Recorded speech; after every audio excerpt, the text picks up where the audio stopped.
clean the area and get rid of any oils. It comes with little pads that you put under your eyes there. It comes with glue that did not irritate my skin at all, which is great. So you pretty much just glue the little pad to your eye, and then you glue your lashes to the pad, and it kind of just lifts them up. And then you just make sure the lashes are evenly spread. And then there's like the setting and lifting lotions that you'll put on, both for like 8 to 13 minutes, I believe. And you just wipe off the lotion between each step.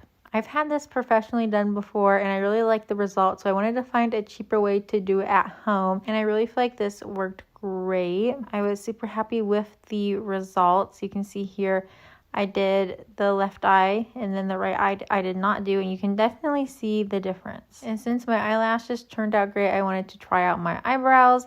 I wasn't sure if this would work because I have super thick eyebrows, but it actually worked really well. And the steps are very similar to doing your eyelashes and use all the same products. So here are my eyebrows and my eyelashes the next day. You can see my left eye there is a lot more noticeable, and my eyebrows look great. I didn't even need to brush them all. They looked like that when I woke up. So yeah, I thought that was pretty cool. So if you're thinking about getting this product, I definitely recommend it.